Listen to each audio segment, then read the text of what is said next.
Hello student, I am doctor Anu Banshiwal और आज के ऑनलाइन लेक्चर का हमारा टॉपिक है पर्टिकुलर इंटीग्रल। और ये टॉपिक जो है हमारा chapter linear differential equation with constant coefficient उसी का एक पार्ट है। जो लेटर हमारे पास में ऑनलाइन लेक्चर था उसके अंदर हमने linear differential equation with constant coefficient की इक्वेशन जो है जनरल फॉर्म में वो किस तरीके की दिखती है ये डिस्कस किया था। साथ ही हमने जनरल सॉल्यूशन कैसे निकालते हैं ऐसे डिफरेंशियल इक्वेशंस का वो डिस्कस किया था। और जनरल सॉल्यूशन जो है वो टू पार्ट्स में डिवाइडेड होता है, एक C F plus P I. तो लास्ट लेक्चर में हमने सी एफ निकालना सीखा था और इस वाले लेक्चर के अंदर हम पी आई निकालना सीखेंगे।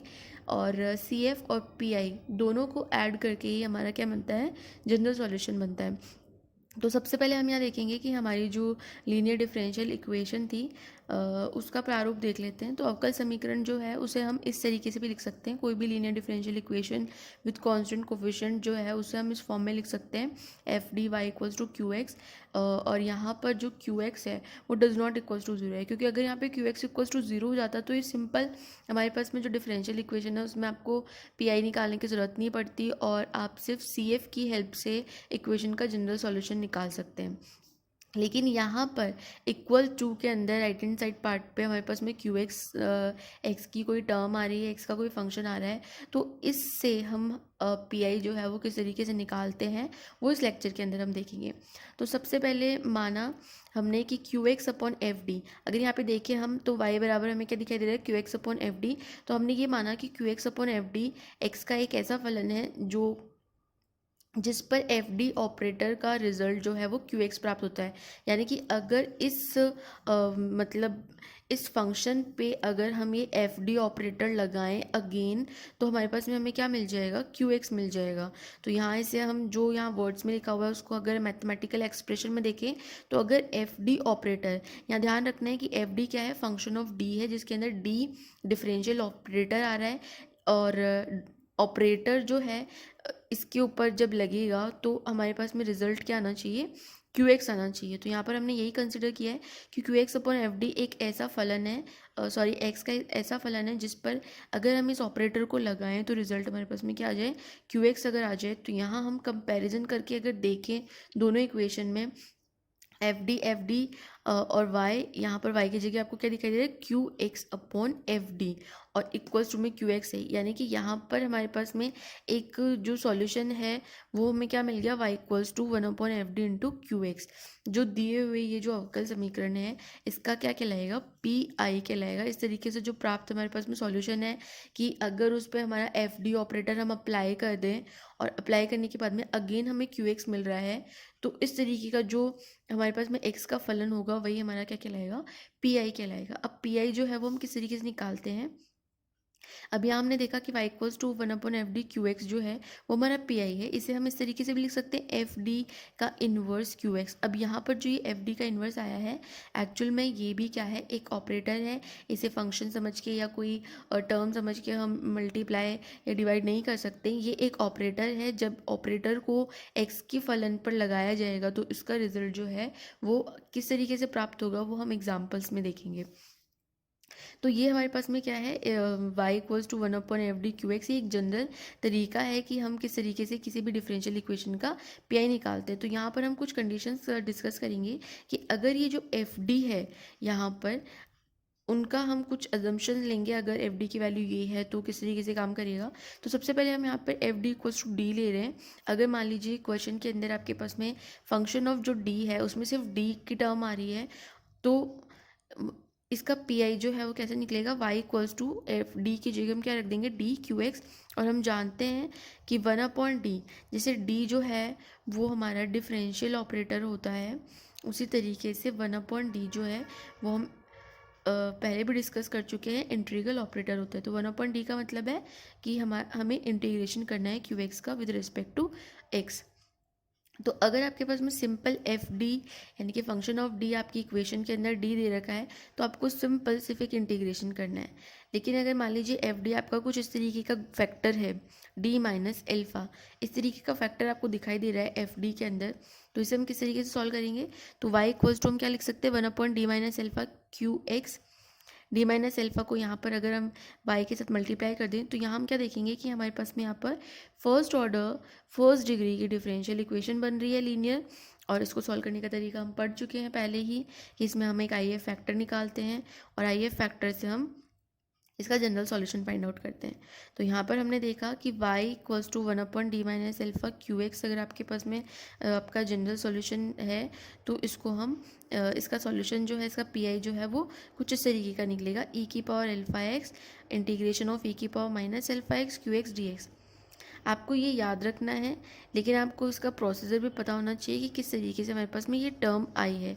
तो जब भी आपको क्वेश्चन के अंदर d-α टाइप का कोई फैक्टर दिखे QX के साथ साथ में, तो उसका PI जो है वो इस तरीके का निकलता है e⁴ ये जो फैक्टर में अल्फ़ा जो भी कांस्टेंट आपको दिखाई देगा उसको आपको e में लिखना है e⁴ इंटीग्रेशन करना है अगेन e⁻−α लिखेंगे और जो भी टर्म होगी आपकी QX उसका हम क्या करेंगे dx के सापेक्ष इंटीग्रेशन करेंगे तो हमें हमारा PI मिल जाएगा। अब मान लीजिए अगर सिर्फ एक फैक्टर ना मिले आपको, 2 फैक्टर मिले, 3 फैक्टर मिले, n फैक्टर्स मिले, तो ऐसी सिचुएशन में हम क्या करेंगे, ऐसी सिचुएशन में हम सबसे पहले क्या करेंगे कि ये जो 1/f(d)QX है इसमें अगर ये FD की टर्म्स में हमारे पास में बहुत सारे फैक्टर्स आ रहे हैं 1/d-α1 d-α2 एंड d-αn, तो सबसे पहले हम ये 1/ में जो ये टर्म आ रही है इसको हम अलग अलग टर्म्स के अंदर चेंज करेंगे 1-d-α1 d-α2 इस तरीके की हम टर्म्स में क्या करेंगे इसे ब्रेक कर देंगे और QX हमारे पास में बाहर है ही। उसके बाद में QX को हम हर एक इंडिविजुअल टर्म से मल्टीप्लाई करेंगे और जैसे ही इसको हम इंडिविजुअल टर्म्स के साथ मल्टीप्लाई करेंगे तो आप देखेंगे कि वापस से यही वाली कंडीशन जो है बन जाएगी। तो यानी कि अगर आपके पास में बंच ऑफ फैक्टर्स दे रखा है तो हम क्या करेंगे, सबसे पहले इंडिविजुअल हर एक फैक्टर को अलग अलग करेंगे, उसके बाद में हम ये वाले मेथड से इसको फिर से सॉल्व कर सकते हैं। अभी जो हमने अभी जनरल मेथड पढ़ा इसकी हम कंडीशंस से कुछ एग्जांपल्स सॉल्व करेंगे। तो यहाँ पर हमने एक एग्जांपल लिया d2y/dx² minus 5dy/dx plus 6y equals to e⁴x, यानी कि यहाँ पर जो QX वाला पार्ट है वो आपका डज नॉट इक्वल्स टू क्या है 0 है। तो सबसे पहले हम क्या करेंगे, हमें पता होना चाहिए कि हमारा जो जनरल सॉल्यूशन है y वो CF प्लस PI के सम के बराबर होता है। CF हमने निकाला, सी का ही है कि हमें सिर्फ इधर लेफ्ट हैंड साइड वाला पार्ट लेना है और लेफ्ट हैंड साइड वाले पार्ट की हमें ऑक्सिलरी इक्वेशन बनानी है। ऑक्सिलरी इक्वेशन से हम जो भी m के रूट्स निकालेंगे उनसे हम हमारा CF फाइंड आउट कर सकते हैं। और PI अभी अभी हमने जनरल मेथड से निकालना सीखा है। PI निकालने की अलग अलग कंडीशंस होती है। अभी सिर्फ हमने एक कंडीशन स्टडी करी है कि अगर आपको इस तरीके की टर्म्स दिखाई दे रही हैं तो उसका PI आप ऐसे निकालेंगे, लेकिन आगे आने वाले लेक्चर्स के अंदर हम डिफरेंट टाइप्स के फंक्शंस के लिए PI फाइंड आउट करना सीखेंगे। तो यहाँ पर अभी हम सिर्फ जनरल मेथड से PI निकालना सीख रहे हैं। तो जनरल मेथड में हमने 3 कंडीशन पढ़ी कि अगर आपका फंक्शन ऑफ D जो है वो सिंपल D दे रखा है तो हमें कुछ नहीं करना, सिर्फ जो Q है उसका इंटीग्रेशन करना है। अगर हमारे पास में फंक्शन ऑफ D जो है वो उसमें सिर्फ एक फैक्टर आ रहा है तो हमें जो है उसका PI निकालने का एक तरीका होता है कि e⁴x e⁻−α QX dx, हमें इसका इंटीग्रेशन करना है तो ये हमारा PI हो जाएगा अगर आपके पास में सिर्फ एक फैक्टर आ रहा है। अगर आपके पास में बहुत सारे फैक्टर आ रहे हैं इस तरीके से तो हम क्या करेंगे, सबसे पहले फैक्टर्स को इस तरीके से हम लोग रिड्यूस करेंगे कि उन फैक्टर्स को हम अलग अलग उसमें लिख सकें। तो यहाँ पर हम जो स्टडी कर रहे हैं केस, तो सबसे पहले हम CF निकालते हैं इस एग्जांपल में। तो यहाँ पर हमने CF निकालने के लिए क्या किया, इधर जो लेफ्ट हैंड साइड में हमारे पास में फंक्शन ऑफ D दे रखा है इसकी हमने ऑक्सिलरी इक्वेशन बनाई। ऑक्सिलरी इक्वेशन के हमने रूट्स निकाले तो m की वैल्यू 2 और 3 आई। तो हमें पता है कि m की वैल्यू 2 और 3 आने पर हमें क्या पता लगता है कि e⁴2x और e⁴3x जो है वो हमारी डिफरेंशियल इक्वेशन के सॉल्यूशन हो सकते हैं। और इनका जो लीनियर कॉम्बिनेशन बनेगा विद कांस्टेंट, वो लीनियर कॉम्बिनेशन हमारा क्या हो जाएगा CF। तो इनका लीनियर कॉम्बिनेशन हमने कैसे बनाया, C1 e⁴2x plus C2 e⁴3x, ये हमारे पास में क्या हो गया, लीनियर कॉम्बिनेशन हो गया इन दो फैक्टर्स का। तो ये जो लीनियर कॉम्बिनेशन है वो हमारा क्या बन गया, कॉम्प्लीमेंट्री फंक्शन CF बन गया। अब हम निकालेंगे PI। पी आई में हम क्या करेंगे, अब हमारे पास में क्यू एक्स दे रखा है ई की पावर 4x और उसके नीचे हमें लगाना है एफ डी।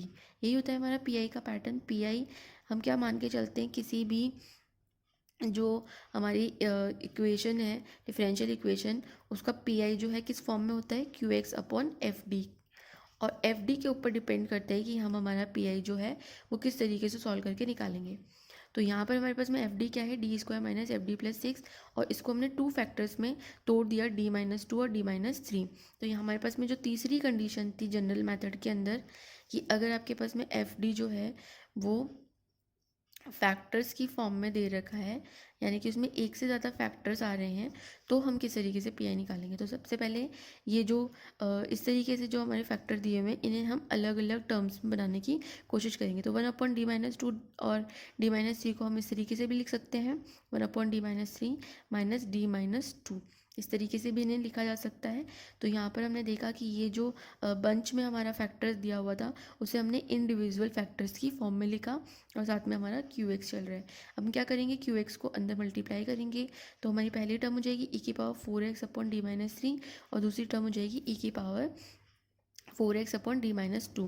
तो अब हमारे पास में ये जनरल मेथड के अंदर जो दूसरी कंडीशन थी, वही यहाँ पर हमें दिखाई दे रही है कि क्यू एक्स के साथ में आपके पास में सिंगल एक फैक्टर है, इस वाली टर्म में भी और इस वाली टर्म में भी। तो हम क्या करेंगे, इस वाले मेथड से हम अगर d माइनस एल्फ़ा है तो e की पावर एल्फ़ा x बाहर आता है, तो यहाँ पर d माइनस एल्फ़ा की जगह क्या है, 3 है। तो हम क्या करेंगे, e की पावर 3x बाहर आ जाएगा, इंटीग्रेशन करना है हमें e की पावर माइनस एल्फ़ा एक्स, तो एल्फ़ा हमारे पास में क्या है, 3, तो ई की पावर माइनस 3x इंटू जो भी हमारा क्यू एक्स है वो हमारे पास मल्टीप्लाई में आ जाएगा, और इस पूरी टर्म का हमें इंटीग्रेशन करना है डी एक्स के रिस्पेक्ट में।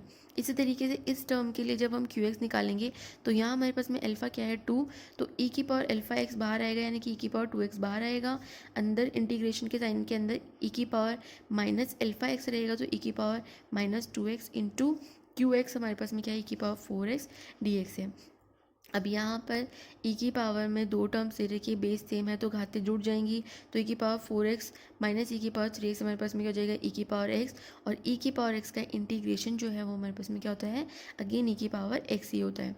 यहाँ हम देखेंगे e की पावर माइनस 2x, e की पावर 4x dx है, तो ये कंबाइंड होकर क्या बन जाएगी, e की पावर 2x, और e की पावर 2x का इंटीग्रेशन क्या हो जाएगा, e की पावर 2x, और 2x का इंटीग्रेशन करेंगे तो जो x का जो भी कोफिशिएंट है उससे हमारे पास में क्या लग जाएगा, डिवाइड लग जाएगा। तो टोटल मिला के हमारे पास में रिजल्ट आ गया ओवरऑल e की पावर 3x डॉट e की पावर x माइनस e की पावर 2x इंटू e की पावर 2x/2। यहाँ पर हमने जनरल मेथड के इस वाले नियम का यूज़ किया है। e की पावर 3x और x को जब बेस बराबर है तो ये जुड़ जाएंगी, ये बन जाएगा e की पावर 4x, और यहाँ पर e की पावर 2x और e की पावर 2x मिलके क्या बन जाएगा, e की पावर 4x/2। तो e की पावर 4x में से हाफ ऑफ e की पावर 4x निकालेंगे तो हमारे पास में बन जाएगा e की पावर 4x, और यहाँ पर ये हमारे पास में क्या आ गया, पी आई निकल के आ गया। तो यहाँ जनरल सॉल्यूशन जो हमने स्टार्टिंग में कहा था कि C F plus P I के बराबर होता है, तो यहाँ पर सी एफ हमारे पास में क्या हो गया, c1 e की power 2x plus c2 e की पावर 3x। तो यहाँ पर ये हमने सी एफ की वैल्यू रख दी, और पी आई जो है वो हमारे पास में क्या निकल के आया, e की पावर 4x/2, तो यहाँ पर हमने लिख दिया e की पावर 4x/2। मान लीजिए एक जनरल एग्जांपल मैं बता रही हूँ कि कोई क्वेश्चन आपके पास में इस तरीके का है कि आपको दे रखा है dy/dx इक्वल्स टू ई की पावर 3x। आप इसे चाहें तो सिंपल मेथड से भी सॉल्व कर सकते हैं, आप बोथ ऑफ साइड इंटीग्रेशन लीजिए और आपके पास में y की वैल्यू निकल के आ जाएगी। लेकिन अगर आप इसको इसी तरीके से निकालना चाहते हैं सी एफ और पी आई के वे में, तो यहाँ पर हमारे पास में क्या हो जाएगा, ये डी वाई इक्वल्स टू ई की पावर 3x। तो यहाँ सिर्फ हम पी आई की बात कर रहे हैं, अभी मैं आपको पी आई निकालना सिखा रही हूँ यहाँ पर, कि अगर आपके पास में जनरल मेथड में पहली कंडीशन आ जाए F D equals to D, तो आप उसे कैसे डील करेंगे। तो e की पावर 3x अपॉन में हमारे पास में क्या हो जाएगा, d। तो यहाँ पे फंक्शन ऑफ d जो है वो हमारे पास क्या है, सिंपल d है, तो यहाँ 1/d इंटू ई की पावर 3x हो गया, और 1/d का मतलब होता है सिंपल इंटीग्रेशन, तो e की पावर 3x dx। तो यानी कि ये क्या हो गया, e की पावर 3x। तो हमारा पी आई जो है वो क्या निकल के आ जाएगा, e की पावर 3x निकल के आ जाएगा।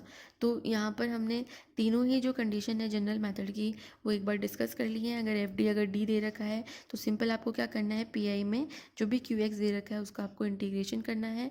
अगर आपके पास में F D equals to D minus alpha एक सिंगल आपके पास में फैक्टर है तो इस फॉर्मूले से उसे सॉल्व करना है कि जो भी अल्फ़ा आपको दे रखा है तो ए की पावर में वो अल्फ़ा एक्स एक टर्म बाहर आ जाएगी, ए की पावर माइनस अल्फ़ा एक्स एक टर्म इंटीग्रेशन के अंदर चली जाएगी और उसको हमें क्यू एक्स से मल्टीप्लाई करके उसका इंटीग्रेशन करना है एक्स के रिस्पेक्ट में। अगर आपके पास में ऐसे फैक्टर्स की बहुत सारी टर्म आ रही है तो सबसे पहले काम हमारा ये होगा कि हम उन टर्म्स को अलग अलग सेपरेट करें। अलग अलग सेपरेट करने के बाद में जो हमारा सेकंड तरीका है उसी तरीके से हम इनको सॉल्व करके पी निकाल सकते हैं। तो अभी हमने एक तरीका पढ़ा है कि अगर पीआई में एफडी जो है कुछ पर्टिकुलर इस तरीके के दिखाई देते हैं तो हम उनको उनको किस तरीके से डील करते हैं, किस तरीके से उनका सॉल्यूशन निकालते हैं। आगे के लेक्चर्स में हम देखेंगे कि अगर पीआई में हमारे पास में ई की जगह अगर साइन आ जाए, एक्स की पावर में टर्म्स आ जाएं तो हम उन टर्म्स से पीआई किस तरीके से डिराइव करेंगे, किस तरीके से उनको सॉल्व करेंगे। ये जो लेक्चर है वो आपको कॉलेज के यूट्यूब हैंडल में BSc part second year playlist में मिलेगा। Thank you.